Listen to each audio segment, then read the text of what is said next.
क्या इस दौर में आपने देश की वित्त मंत्री निर्मला सीतारमण को देखा है? हमारे रुपया ठीक चल रही है। क्या आप समझ भी पाए हैं कि इस दौर में देश के कॉमर्स मिनिस्टर पीयूष गोयल कर क्या रहे हैं?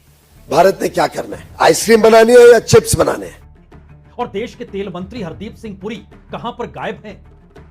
कोई सवाल जवाब इस देश की मीडिया का इनके साथ, जब देश पर सबसे बुरा आर्थिक संकट आ चुका है। No point in asking me, मैं कुछ नहीं कर सकता, कर सकती, और whatever it is, LPG, ABC, LMNOP, it is all due to opposition party.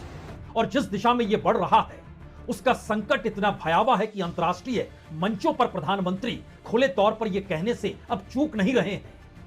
यह स्थिति भयावह है, पूरी दुनिया में गरीबी बढ़ जाएगी। ये दशक दुनिया के लिए आपदाओं का दशक बन रहा है। अगर ये स्थितियां तेजी से नहीं बदली गई, दुनिया की बहुत बड़ी आबादी फिर से गरीबी के दलदल में चली जाएगी।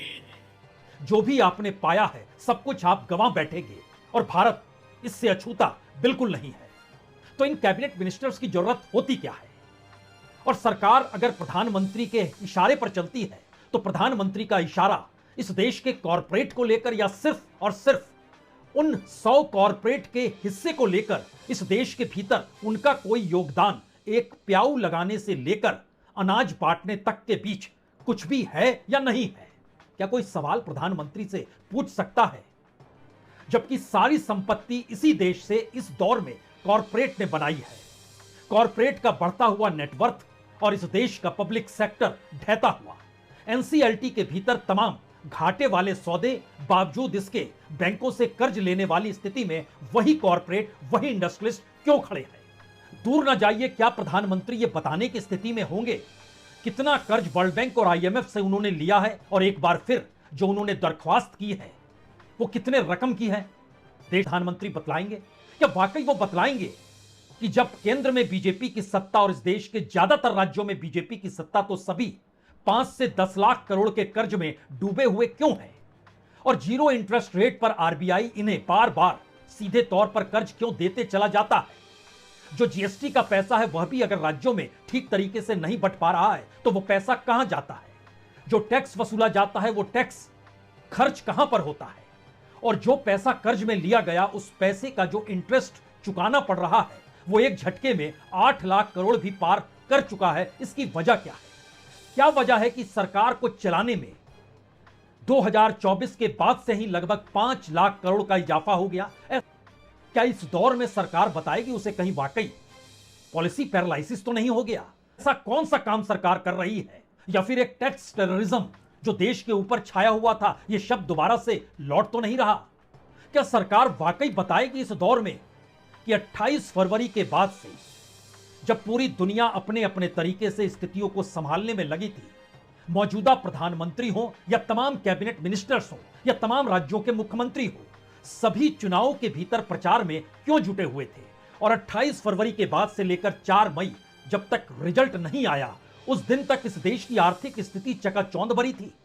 हम पेट्रोल की कीमत नहीं बढ़ाते हैं, ये भाषणों में कहा जा रहा था। गैस की कीमत नहीं बढ़ेगी और बढ़ेगी तो कॉमर्शियल बढ़ गई। लेकिन क्या वाकई कोई सवाल कर सकता है?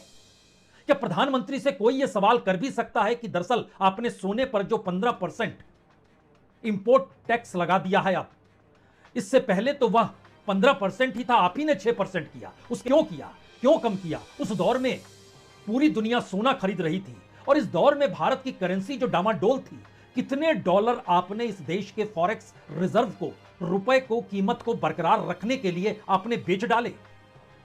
एनालिसिस जो विशेषज्ञों की टीम कहती है उसके हिसाब से अगर आपने 2026 में जितने डॉलर बेचे या डॉलर निकाले अपने रिजर्व भंडार से, अगर वो नहीं निकालते तो रुपया जो है वो 100 पार बहुत पहले हो गया होता, अभी 110 तक चल रहा होता। तो आपने करेंसी को तो रोक रखा लेकिन अपने ही फॉरेक्स भंडार से एक नए तरीके का जुआ खेला और अब यह स्थिति है कि हर घड़ी आपका रुपया नीचे जा रहा है। बावजूद इसके आप इंपोर्ट टैक्स लगाते हैं, चांदी बाहर से नहीं मंगा सकते, सब काम आप कर रहे हैं, लेकिन आपके हाथ में आपकी अपनी इकोनॉमी क्यों नहीं है?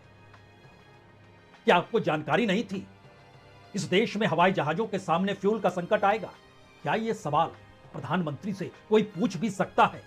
क्या आपको कोई जानकारी नहीं थी इस देश के भीतर जब फ्यूल का संकट आएगा तो कीमतें बढ़ेंगी और कीमतें दुगनी से ज्यादा होती चली जाएगी? बावजूद इसके 190 चार्टेड सरकार और उसके मंत्री लेकर घूम रहे थे चुनाव प्रचार के वक्त। उसमें भी तो तेल खर्च हो रहा था, वो कहां से आ रहा था, कौन दे रहा था? कर्ज लेकर उड़ान भरी जा रही थी, कोई जवाब होगा? जिनका शॉर्टेज हो, फार्मा सेक्टर हो, सब कुछ ढहढहाते चला जाएगा और आपका एक्सपोर्ट जिस रास्ते कारपेट बिछाए रखेगी।